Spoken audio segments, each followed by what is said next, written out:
Et donc, on a remonté des années, cette statue, mais malheureusement, c'est une statue qui n'est pas patrimoine, on n'a pas pu la remonter des années et puis le déménager, donc elle est restée ici, à l'église de la Cour. Et c'est comme ça que nous avons créé la statue Notre Charlemagne, faite par notre ami Pierre Saint-Decoul, artiste espagnol que j'ai d'ailleurs vu avec de nombreux péquets en main tout à l'heure, et qui doit être parmi les cendriers. Avant de mettre là, Alain va nous expliquer un peu la tradition de Charlemagne et parler un peu de son époque. Et moi, avant qu'il commence cette petite information qu'on va vous donner, eh bien, le nom de Charlemagne, nous déclarons ouvert l'année Charlemagne, l'année 2000 et l'année Charlemagne et l'année du 1200e anniversaire du couronnement du Contemporain. C'est la parole à Alain Bucler. Ensuite, nous déposerons le lard sur la statue en ce qui concerne les arrêts étagés et on ne tient pas à l'appuyer. Et puis vous déposerez tour à tour tous les nouveaux compagnons, tous les anciens et toute l'assistance, le lard sur l'épée de Pierre Saint-Michel, que l'on mettra au pied de la statue. Je vous demanderai alors de regagner les places et M. Barrière donnera la bénédiction aux compagnons Charlemagne et à toute l'Assemblée. Alors, c'est à faire une fête avec tout votre Charlemagne. Merci.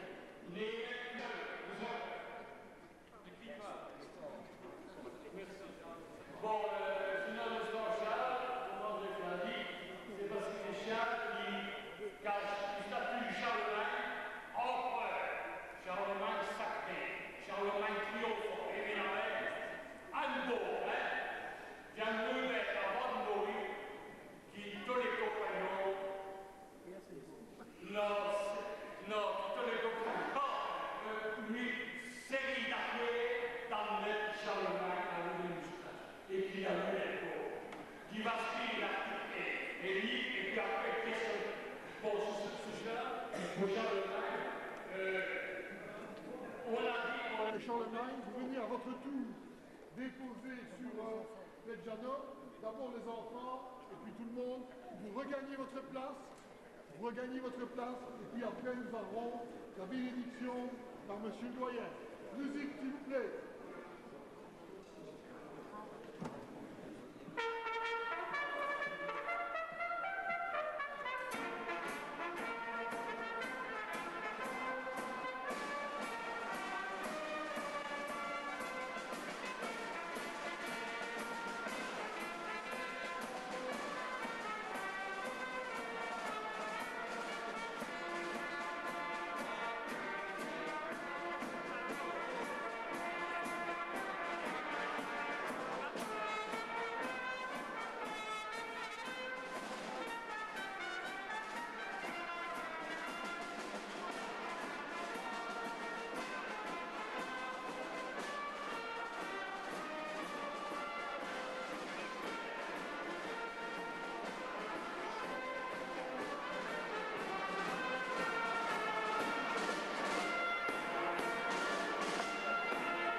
mais qu'il meurt sous poétie à presque. À cette heure, nous comptons les deux filles, puisqu'il évalue l'essence de ce papa, et comme nous l'avons éteint, net dit.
ouais, mais ça c'était pour vous, hein.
Voilà, monsieur le doyen.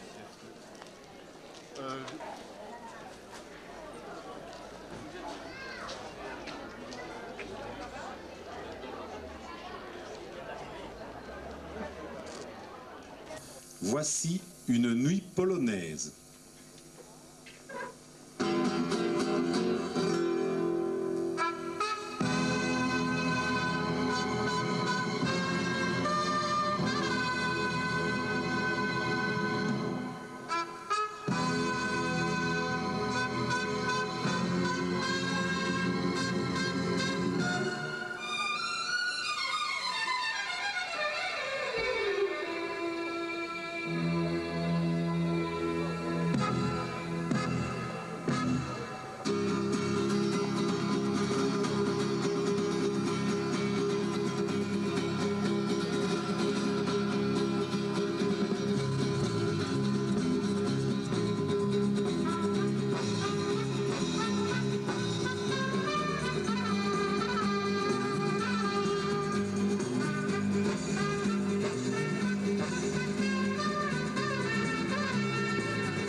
Gabriel, conseil communal de Liège, Michel et Chevet de l'environnement de la ville de Liège.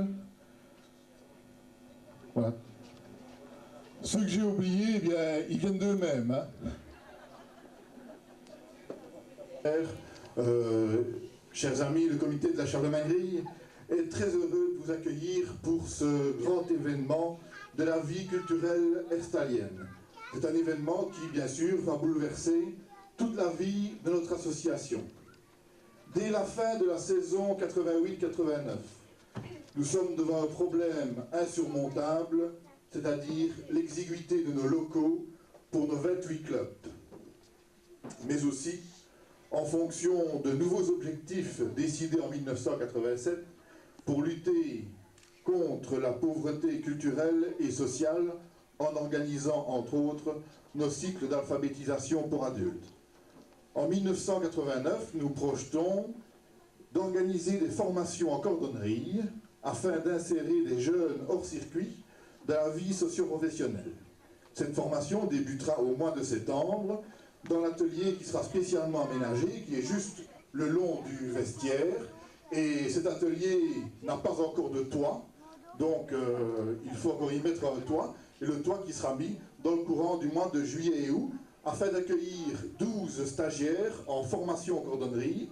Ils seront encadrés par 3 professeurs de cordonnerie, et ils auront 15 heures de cours pratiques par semaine, complétés par 5 heures de cours théoriques. Alors ces nouvelles installations vont donc nous permettre à tous les autres clubs de vivre mieux et de profiter de locaux plus fonctionnels. Cette salle de spectacle, superbement équipée et bien adaptée pour l'activité théâtrale, celle de danse, de cabaret. Elle sera d'une contenance de 304 places. Il n'y a pas encore tout à fait 304 places parce qu'il manquait un peu des sous encore pour acheter des chaises, donc on n'a pas encore acheté toutes les chaises.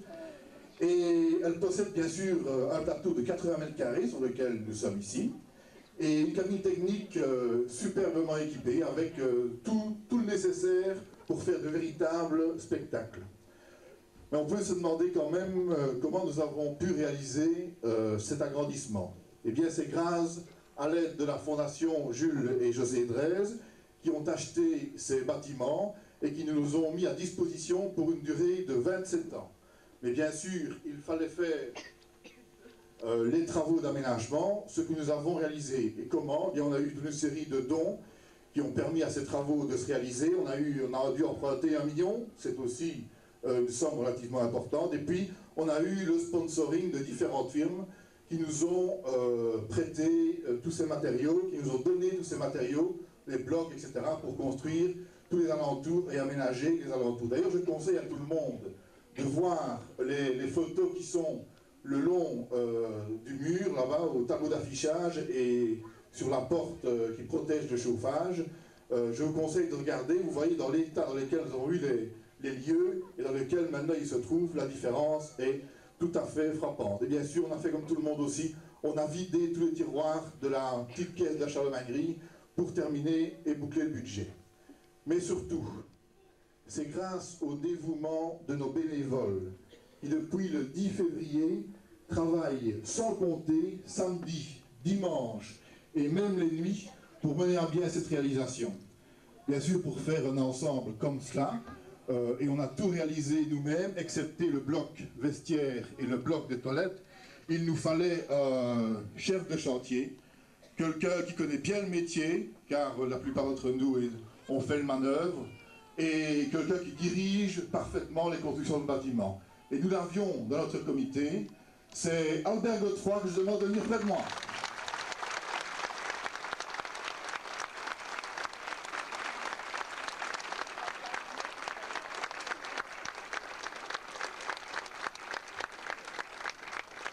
Albert, il se cache, il arrive.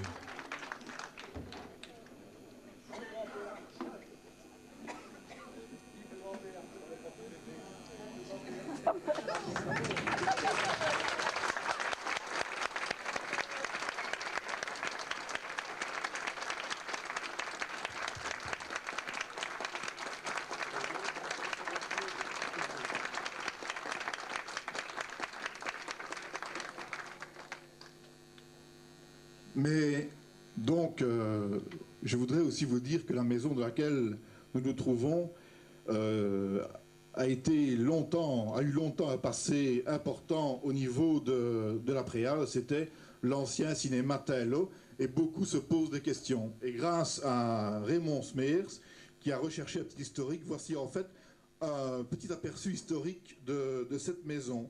C'est en 1755 que la cesse du séminaire, dite de l'hôpital Saint-Mathieu, berceau de Charlemagne, au pied de la voie d'El Chavet, s'élevait une forge.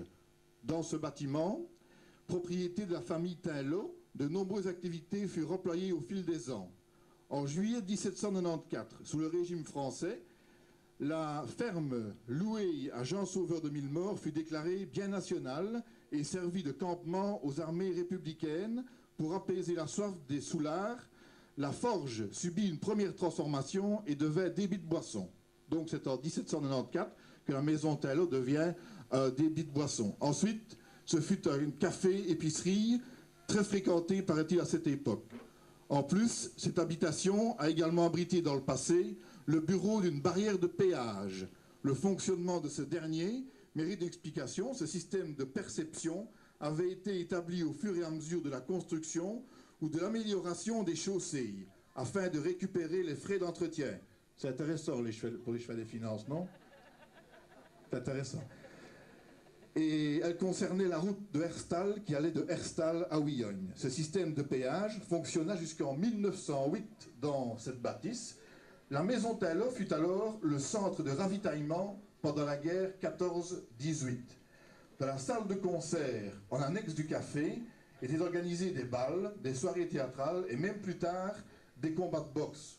Peut-être ceux d'entre vous qui ont connu tout cela se rappellent le bon temps. En 1924, les Taillot installèrent un appareil de projection. Ce fut l'ère du cinéma Taillot. Le café, quant à lui, continuait d'attirer les joueurs de cartes et les joueurs de billard. Et c'est en 1955 que la famille Taillot se retira. L'établissement fut repris par un préalien et on ouvrit la salle de vente Hubert. Et puis, ce fut après la firme Pureille qui reprit les installations. Et puis, maintenant, après un incendie il y a 5-6 ans, la firme Pureille, c'est maintenant la firme Europa qui occupe le devant du bâtiment et la Charlemagnerie qui occupera l'arrière du bâtiment. Voilà donc pour le petit historique de cette maison. Je crois que c'était intéressant que tout le monde sache que l'origine de cette maison était chère au cœur de pas mal de préaliens. Alors voilà, je crois que j'ai peut-être parlé beaucoup. Je crois que nous devons remercier encore plusieurs personnes. Tout d'abord nos épouses, parce que nos épouses, elles ont subi notre absence pendant 5 mois, pendant les mois où nous avons passé ici notre temps, au week-end, dimanche, etc. Et là, on peut vraiment aussi les remercier. On peut aussi remercier, bien sûr, la Fondation Drèze. Je ne sais pas si le secrétaire Benoît Drèze est ici. Il n'est pas encore là. Eh bien, si on le remerciera tout à l'heure dès qu'il arrivera. Je crois qu'on peut aussi remercier Dominique Zvedès qui nous a fortement aidés pour les matériaux et pour aussi quelques conseils techniques. Et tout cela, je pense que ces 5 mois qu'on a fortement gagnés, on ne les a pas perdus. Parce que les 5 mois que nous venons de passer à aménager ces locaux ont renforcé le dynamisme de notre comité, ont renforcé l'amitié, la solidarité entre tous les bénévoles et tous les clubs. Grâce à tout cela, la Charlemagnerie réalisera ses objectifs d'insertion socio-professionnelle, d'éducation permanente et de développement culturel de notre commune. Merci à tous d'être présents. Merci surtout à tous de nous soutenir.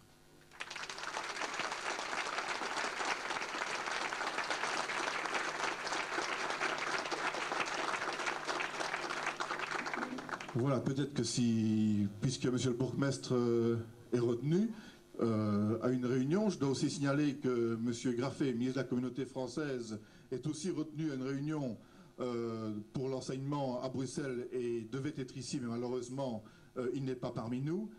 Mais de toute façon, madame Léchevin peut-être, madame le sénateur ensuite peut peut-être dire 2-3 mots sur ce qu'elle pense, en tout cas de la salle et de la réalisation.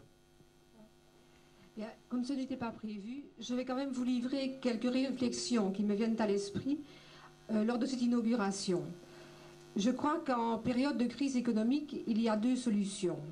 Ou bien on met la vie culturelle en veilleuse, ou bien on fait ce qu'a fait François Mitterrand en France, on met l'accent sur cette vie culturelle qui est tellement importante pour le développement de chaque individu. Je ne vais pas trancher sur l'une ou l'autre option, mais je vois qu'aujourd'hui, grâce à cette salle, je crois que la vie culturelle va encore prendre une plus grande expansion à Herstal. Ce n'est pas le seul fait que je constate dans notre commune. Je vois qu'à Votem, par exemple, cette vie culturelle renaît. Et je crois que c'est excessivement important pour la démocratie et pour pouvoir permettre à chacun de goûter à la culture ou à différents types de culture en tout cas. Alors, comme je fais de la culture, évidemment, aujourd'hui, je suis une femme heureuse. Je remercie l'initiative de la Charlemagnerie et j'espère qu'à Herstal, nous allons voir fleurir de nombreuses initiatives de ce type, car je pense vraiment que c'est par cette initiation culturelle que nous arriverons à une véritable démocratie. Voilà, c'était quelques réflexions que je voulais vous faire aujourd'hui. Merci et félicitations à tous.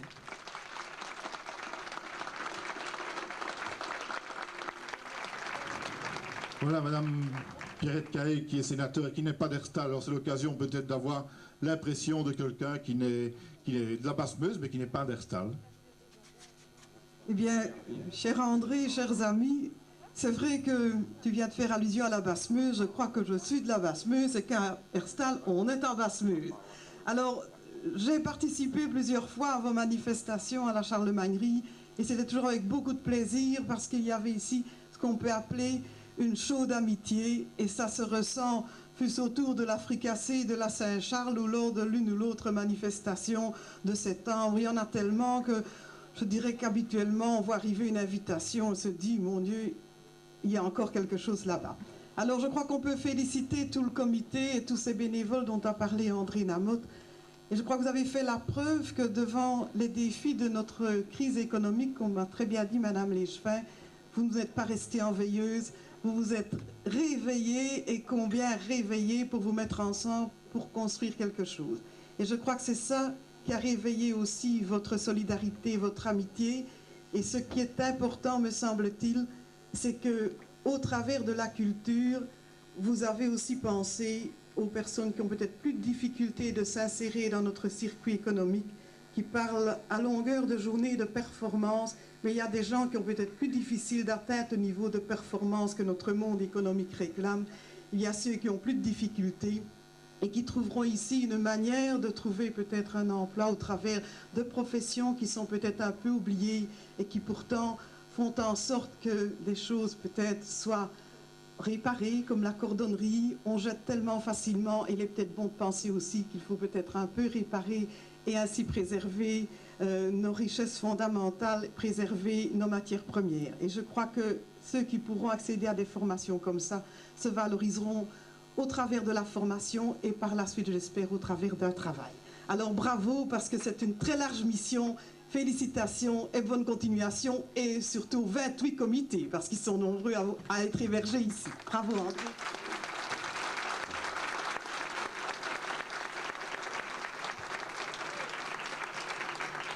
Voilà, eh bien, je crois que c'est un moment que vous attendez tous, c'est le moment du verre de l'amitié. Alors, on est nombreux, le verre, on peut commencer à servir dans le fond. Celui qui veut un verre, eh bien, c'est le verre de l'amitié que nous allons tous partager ensemble. Durant toute la soirée, il va y avoir une série d'interviews de personnalités qui sont ici. Il va y avoir une série de petites manifestations. La Carole passera encore 2 fois. Et vous aurez aussi le tour de chant, le mini tour de chant de Luc Messoten. Tout cela donc pour agrémenter cette soirée. Je vous conseille aussi, pendant les 20 minutes qui restent avant la prestation suivante, de jeter un coup d'œil sur l'exposition historique de la Charlemagnerie. Il y a beaucoup de découpes de presse, il y a beaucoup de photos, et je crois que ça vaut la peine un peu de regarder l'évolution des 15 années d'activité de notre association. À votre santé. Il n'y a rien non plus de ce côté-là. Il n'y a rien qui passe autour. Et ne sort rien par la table. Ah, voilà. Tu t'en fous? Non, mais non. Hein? C'est bien passé, c'est pas Quoi? Il y avait rien sur le casque. Et le petit blanc. Et sur l'autre, normalement, il y a peut-être une façon de prend très bien.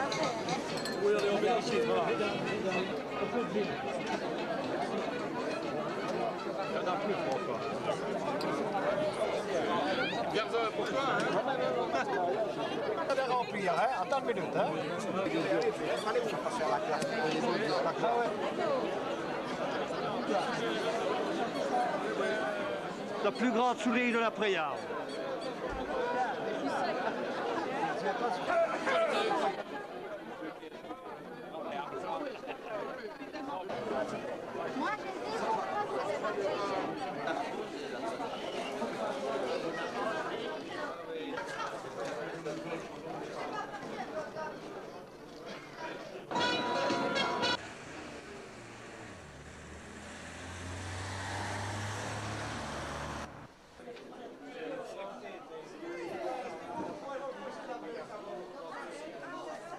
Micheline.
entrevue, ici un conseil d'Espagnol à Charlemagne, où, le 26 de janvier de l'an 1909.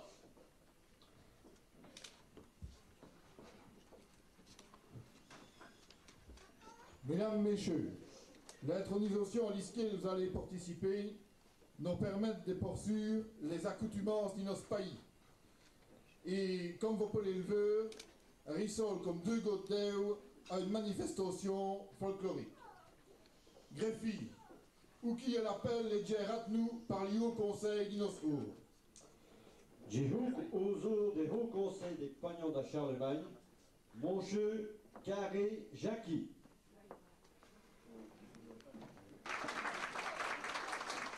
Moncheux, Colette, Charles.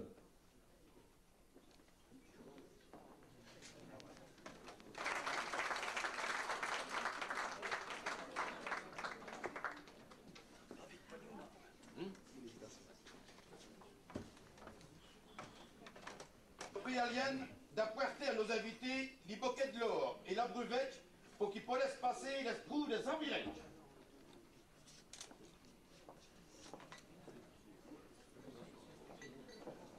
Plusieurs années confectionnées par Madame Germaine Philippard, qu'on peut applaudir parce que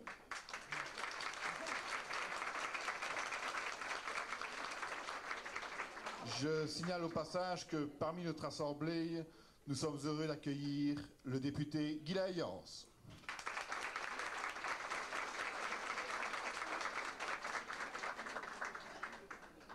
Alors, pour notre ami Jackie, qui est là, Jackie Carré, voilà ce qu'on a trouvé.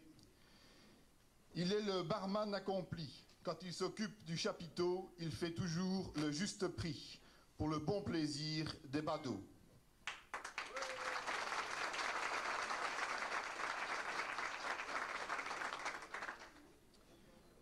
Pour notre ami Charles Colette, qui est le gouverneur de la Fraise.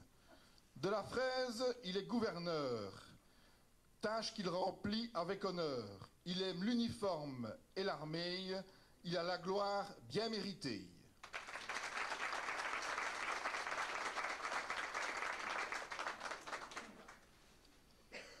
Pour aimer l'Istex, c'est un peu plus compliqué. Alors voilà ce qui se passe. À sa naissance prédestinée, c'est Léopold qu'il fut nommé. Lorsque le parrain arriva, c'est Aimé qu'il l'appela. Et dans les uns soutenant les autres, Léopold le bon apôtre reste quand même le bien-aimé partout, même chez les vicelets.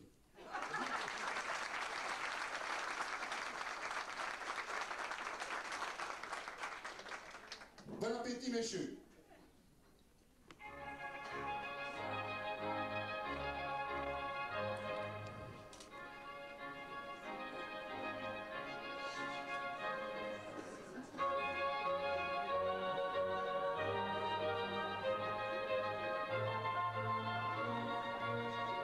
Alors, la tradition, c'est bien sûr le morceau de lard préalien avec le petit péquet préalien aussi. À votre santé.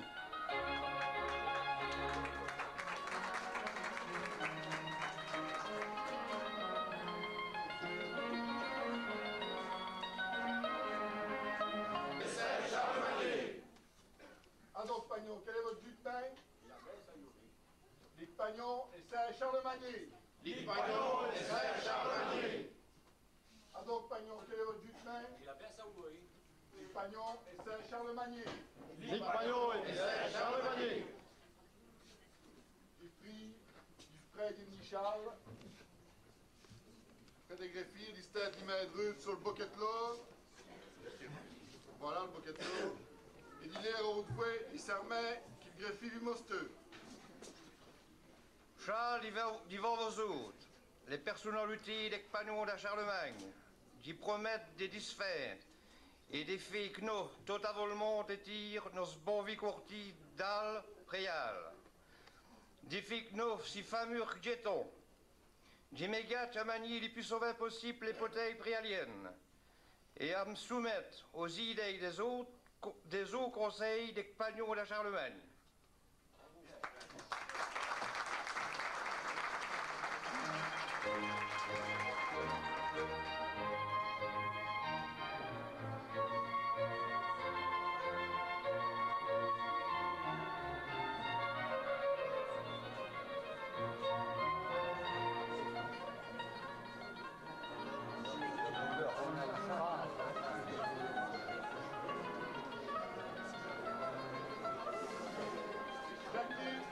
Son compagnon de Charlemagne.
Alors, un petit conseil encore, méfiez-vous des torches si vous avez des anoraks comme nylon. Hein. Il y a du vent aujourd'hui. Hein.